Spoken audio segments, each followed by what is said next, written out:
তো গাইস আজকের ক্লাস হচ্ছে ক্লজ আর ফ্রেজ নিয়ে, ঠিক আছে? তো এটা মোটামুটি দ্য থার্ড মোস্ট পরীক্ষা আসা টপিক এই সাবজেক্ট থেকে। সো এটা খুবই ইম্পর্ট্যান্ট। সো এখানে দুইটা জিনিস দেওয়া আছে যে ক্লজ আর ফ্রেজের মাঝে ডিফারেন্সটা দেওয়া আছে। তো ক্লজে লেখা আছে যে the teams need to be well prepared. এটা হচ্ছে ক্লজ। ক্যান সো ক্লজের মেন বৈশিষ্ট্য হচ্ছে সাবজেক্ট, একটা সাবজেক্ট থাকবে, তাহলে ওয়ান সাবজেক্ট, আর একটা ফাইনাইট ভার্ব থাকবে।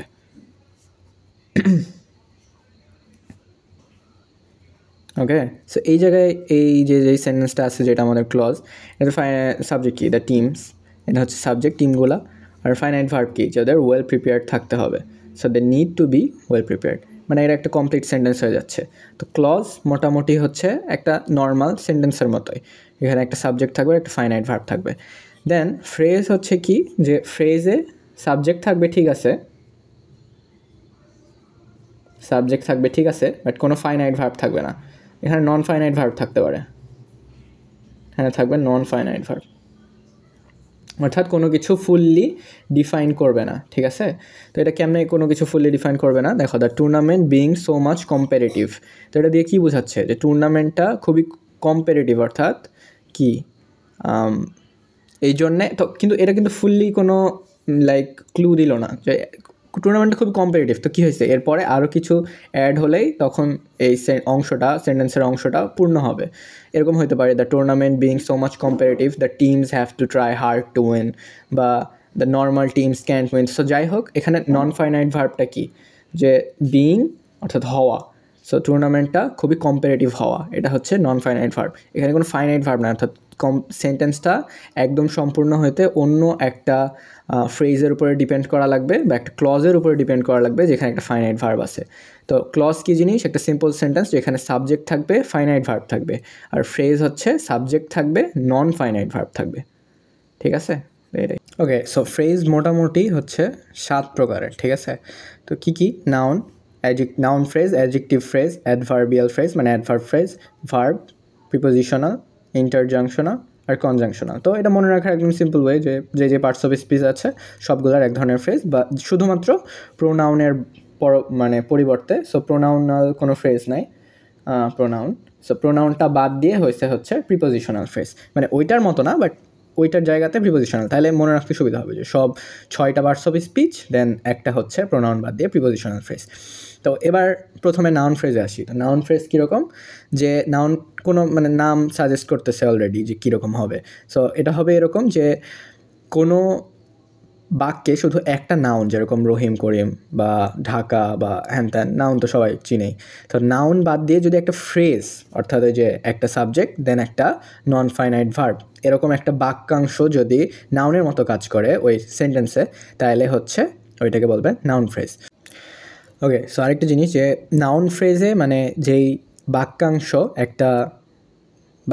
যে ফ্রেজটা একটা সেন্টেন্সে নাউন হিসাবে ব্যবহৃত হবে, সেটা নাউন ফ্রেজ। তো এটা একটা বাক্যাংশের বিভিন্ন জায়গায় বসে বিভিন্ন কাজে ব্যবহৃত হতে পারে। সো ফার্স্ট অফ অল হচ্ছে সাবজেক্ট হিসাবে, হ্যাঁ। তো এখানে একটা উদাহরণ দিচ্ছি, এখন এই জায়গায় লেখার মতো জায়গা নাই, সো এগুলো পরের পৃষ্ঠায় দিচ্ছি, বাট একটা উদাহরণ হচ্ছে যে সাবজেক্ট হিসাবে কীভাবে ব্যবহৃত হয়। তো দেখো, এখানে the home of the little family is very nice as a place. তো এখানে কোনটুকু হচ্ছে নাউন ফ্রেজ, যেটা নাউন হিসাবে কাজ করছে, যে ফ্রেজটুকু? তো এখানে কোনটা নাউন হিসাবে কাজ করছে?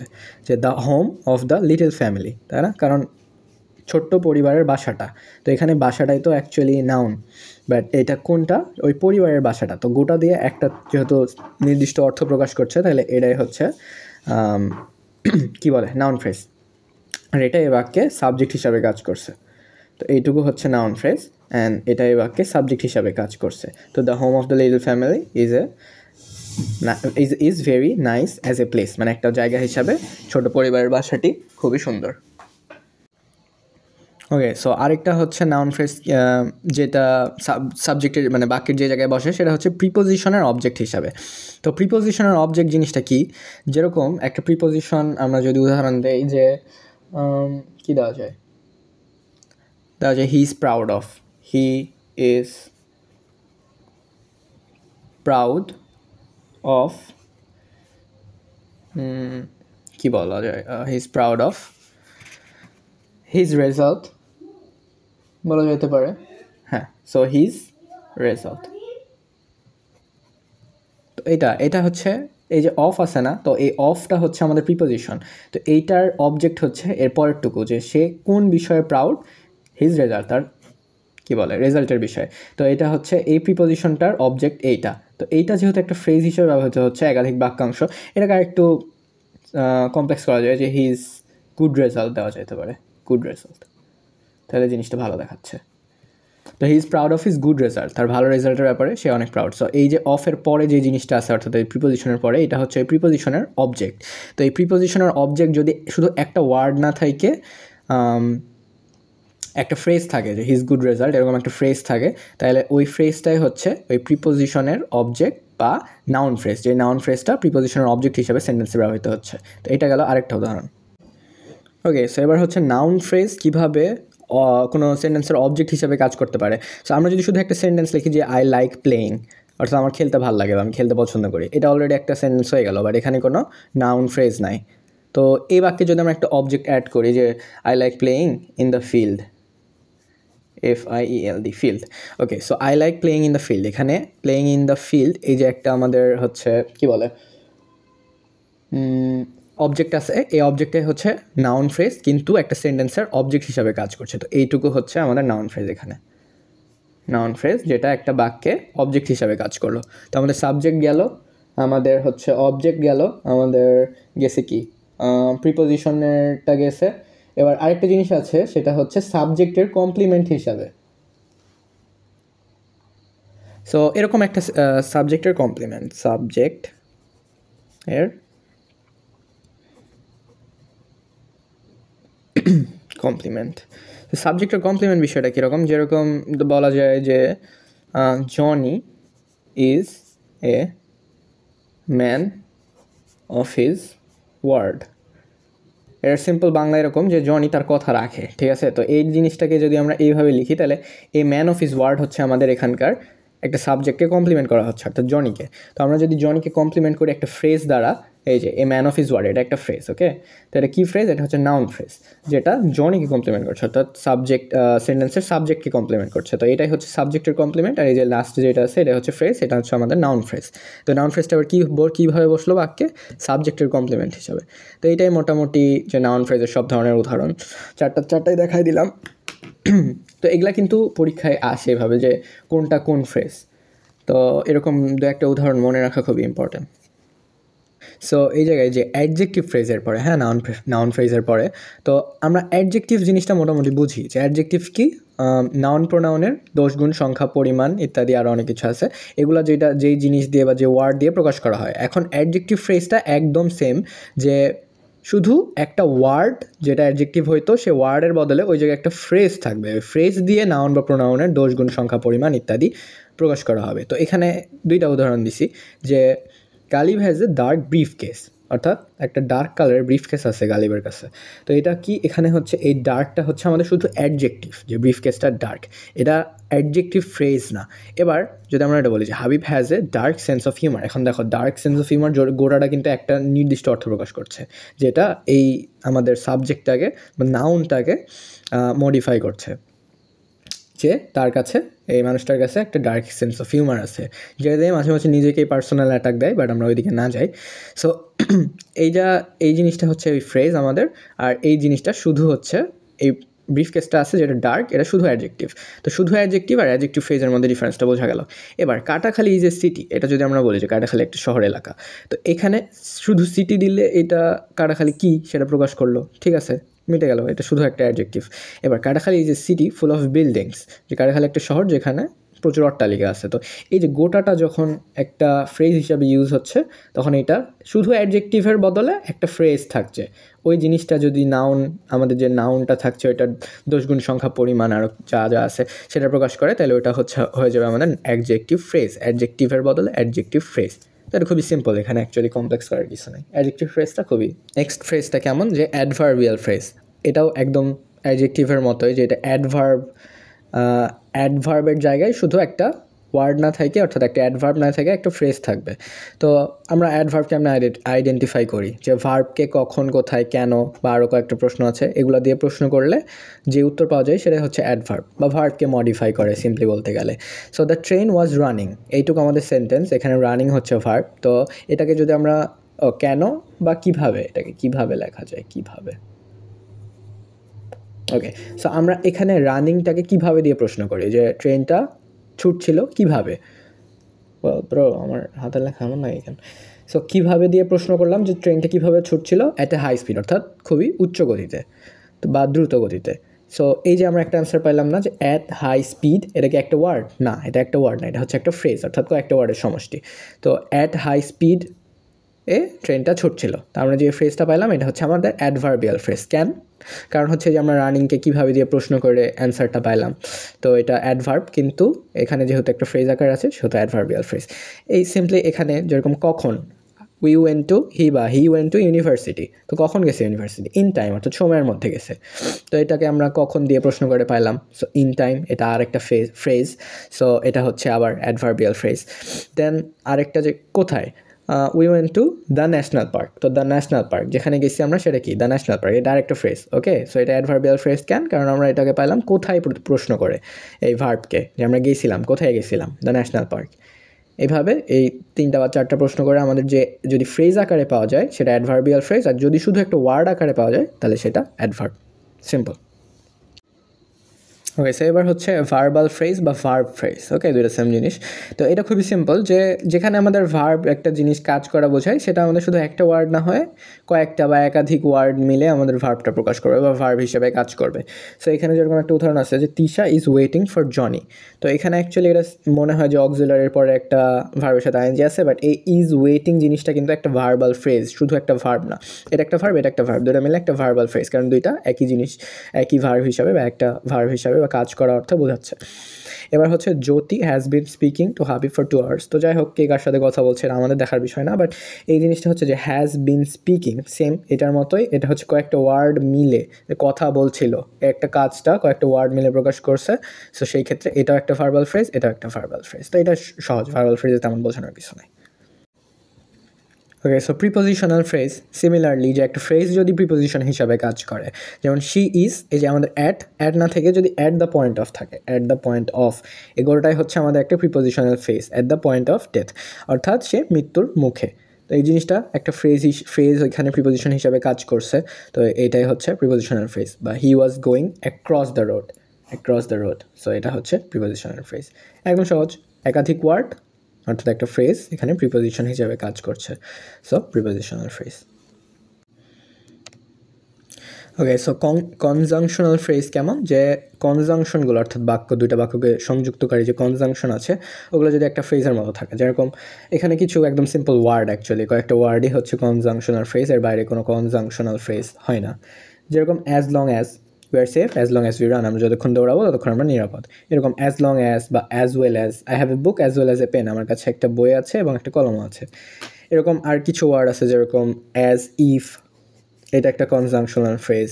তো as long as well as if, as so as, এরকম কিছু কনজাংশনাল ফ্রেজ আছে, খুবই ইজি, এটাতে তেমন মাথা ঘামানোর কিছু নাই, দেখলে অ্যাকচুয়ালি বোঝা যায় যে দুইটা সেন্টেন্স যুক্ত করছে একটা ফ্রেজ, তো এটা অবভিয়াসলি কনজাংশনাল ফ্রেজ। এরকম আরেকটি জিনিস জাংশনাল ফ্রেজ, এটা আলাদা করে না লিখে আমি এখানে লিখে দিই, এটা খুবই সহজ। যেরকম এই যে what a pity, matter of shame, এরকম যেরকম হোয়াট এ পিটি দিয়ে একটা এক্সক্লেমেশন মার্ক, বড় হাতের ডাব্লিউ, তো এরপরে অনেক কিছু থাকতে পারে। What a pity she died early, what a pity we couldn't win the match, it's a matter of shame we lost the match, it's a matter of shame we couldn't do anything, এরকম অনেক কিছু হতে পারে। So এরকম একটা phrase যদি ইন্টারজাংশন হিসাবে কাজ করে তাহলে সেটা হচ্ছে ইন্টারজাংশনাল ফ্রেজ। তো এই মোটামুটি 7টা ফ্রেজ শেষ, যে কী ধরনের, কীভাবে কাজ করে, কি হয়। বাট আরেকটা জিনিস, যে এর বাইরে কিছু খুবই পরীক্ষাতে আসা ফ্রেজ আছে, ওটা আমি এখন দেখাই দেবো যে অ্যাকচুয়ালি ফ্রেজ থেকে পরীক্ষাতে কীভাবে কোশ্চেন আসে। ওকে, সো এই 1 নম্বর কোশ্চেনটা, এটা 22-23 সালে আসছে, যে what he proposed was not acceptable. হ্যাঁ, এটা কী ধরনের ফ্রেজ? তো এটা অবভিয়াসলি নাউন ফ্রেজ। কেন? যে ধরো এই হোয়াট আর প্রপোজটুকু বাদ দিই আমরা, তাহলে এটার ফ্রেজ থাকছে না, ওয়ার্ড হয়ে যাচ্ছে। So he was not acceptable, অর্থাৎ সে গ্রহণযোগ্য না। সো হি কি নাউন না, সো এই জিনিসটা সে গ্রহণযোগ্য না হওয়ার বদলে আছে যে সে যেটা লাইক প্রপোজ করছে সেটা হচ্ছে গ্রহণযোগ্য না। সো এটা কিন্তু নাউনই থাকছে, আবার সাবজেক্ট হিসাবেই কাজ করছে। তো এই নাউনের ওয়ার্ডের বদলে আমাদের একটা জাস্ট ফ্রেজ আছে যে what he proposed, not he say না, বাট সে যেটা প্রপোজ করছে সেইটা গ্রহণযোগ্য না। সো কার প্রপোজাল গ্রহণযোগ্য না সেটা আমাদের জরুরি না, বাট এটা বুঝলা তো যে ক্যান এটা হচ্ছে নাউন ফ্রেজ। ক্যান কারণ হচ্ছে এদের নাউনই ছিল, হি ওয়াজ নট অ্যাকসেপ্টেবল এটাও কিন্তু হয়, but what he propose was not acceptable এটা হচ্ছে এই জন্য এটা নাউন ফ্রেজ। ওকে, সো এখানে আরেকটা কোয়েশ্চেন আসছে, এটাও অ্যাকচুয়ালি 22-23 আসছে। The man wants something to eat, ঠিক আছে। সো এটা সামথিং টু ইট বাদ দাও, the man wants to eat, এই যে ইট এটা বাক্যের হচ্ছে অবজেক্ট হিসাবে কাজ করছে না। তো যদি সামথিং টু ইট ইটের বদলে কাজ করে তাহলে এটা কি বাক্যের অবজেক্ট, তাহলে এটা কি হচ্ছে নাউন ফ্রেজই হচ্ছে না। আবার ওই যে বোঝাইলাম যে অবজেক্ট ফ্রেজগুলো অর্থাৎ বাক্যের অবজেক্ট হিসাবে কাজ করলে ওটা এক ধরনের নাউন ফ্রেজ হবে, যে নিচে ব্যাখ্যা দেওয়া আছে। বাট এই তো সিম্পল খুবই, যে অবজেক্টের বদলে একটা ফ্রেজ আছে। সো সেই ক্ষেত্রে the man wants something to eat আছে, শুধু the man wants to eat না থেকে। সো এই ফ্রেজটাও নাউন ফ্রেজ। তো একটা জিনিস খেয়াল করছো যে নাউন ফ্রেজ অনেকবার আসছে, সো নাউন ফ্রেজ ইম্পর্টেন্ট। ওকে, সো এখানে আরেকটা প্রশ্ন আসছে যে the girl in green is my cousin, অর্থাৎ সবুজ কাপড়ে ওটা হচ্ছে আমার কাজিন। তো এখানে হচ্ছে এটা কী ধরনের ফ্রেজ, এটা অবভিয়াসলি অ্যাডজেক্টিভ ফ্রেজ। কেন? কারণ এটা হচ্ছে যে যার কাজিন ওর কাজিনকে মডিফাই করছে, অবশ্যই এখানে আন্ডারলাইন করা নাই, বাট এটা অবভিয়াসলি হবে দ্য গার্ল ইন গ্রিন। কারণ হচ্ছে এই গোটা ফ্রেজটা কাজিনটা কী পড়ে আছে তাকে মডিফাই করছে। তো যদি নাউনকে নাউন বা প্রোনাউনকে মডিফাই করে কোনো একটা সম্পূর্ণ ফ্রেজ, তাহলে সেটা কী phrase? Adjective phrase. Okay, so আমি যেটা বুঝাইলাম, এখানে আরেকটা প্রশ্ন আসছে, the near the forest police found a sick old Rohingya lying of his back and crying piteously for help. So এত কিছু ইম্পর্টেন্ট না, ইম্পর্টেন্ট হচ্ছে নিয়ার দ্য ফরেস্ট। তো এইটা কি ফ্রেজ? তো এটা কি ফ্রেজ, এটা কোথায় দিয়ে প্রশ্ন করো, যে কোথায় খুঁজে পাইছে। আর ওই যে দেখালাম কেন, কোথায়, কখন, এগুলো দিয়ে প্রশ্ন করলে যে উত্তর পাওয়া যায় সেটা হচ্ছে অ্যাডভার্ব। তো এখানে ফ্রেজ হিসাবে উত্তর পাওয়া যাচ্ছে নিয়ার, কোথায়? Near the forest. তো এটা কি? অবভিয়াসলি অ্যাডভার্বিয়াল ফ্রেজ, তাই না? ইজি, সিম্পল একদম। ওকে, তো আরও 3টা প্রশ্ন আসছে।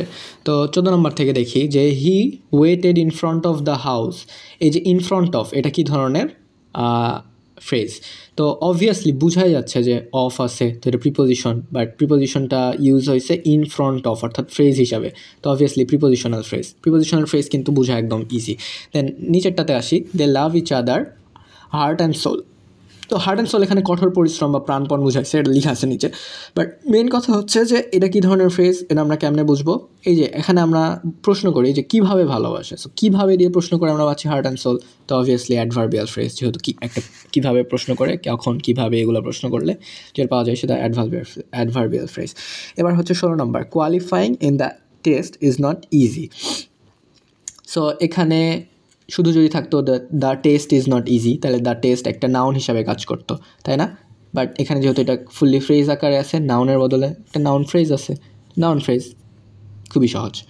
দেন আরেকটা নিচে আছে, the people in the room stood up to greet him in this sentence underline part. তো the people in the room, ঠিক আছে। তো কোন এখানে মানে মানুষগুলো কোথায় আছে, এটা ওই অবস্থান প্রকাশ করছে মানুষগুলার, অর্থাৎ মানুষগুলো তো এখানে কি নাউন। সো নাউন বা প্রোনাউনের দোষ, গুণ, সংখ্যা, পরিমাণ, অবস্থান এগুলা প্রকাশ করলে কি বোঝাবে? ওইটা হচ্ছে একটা অ্যাডজেক্টিভ ফ্রেজ। সো অ্যাডজেক্টিভের বদলে ফ্রেজ আকারে আছে, তো বোঝা যাচ্ছে যে অ্যাডজেক্টিভ ফ্রেজ। দেন হচ্ছে 18 নম্বর, I know the boy who will win. এখানে অবভিয়াসলি আন্ডারলাইন অবশ্য করে দেয়নি, আমি ভুল করছে এটা।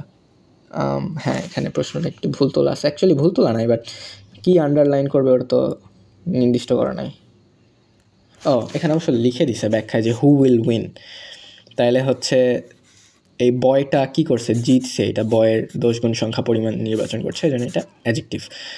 অবশ্যই এটা ক্লজ দিছে, ওয়েট, ওকে সেম ব্যাপার, ক্লজ আমি এখনও পড়াই নাই, সো এটা স্কিপ করা যাক। এই যে আরেকটা ফ্রেজ আসছে, না এটাও ক্লজ। ওকে, সো এগুলো ক্লজ। এবার তো ফ্রেজগুলো মোটামুটি বোঝা গেল যে কী ফ্রেজ আসছে এখান থেকে। সো মোটামুটি এই অনেকগুলো আসছে ফ্রেজ। সো ফ্রেজ খুবই ইম্পর্টেন্ট। এটা ফ্রেজ আমি আরও কয়েকটা দেখাই দিব পরে, যে এখানে ক্লজ করাবো, সেখানে ক্লজ করায় ফ্রেজ আর ক্লজ সম্পূর্ণ মিলে কী প্রশ্ন আসছে ওগুলো দেখাই দিব।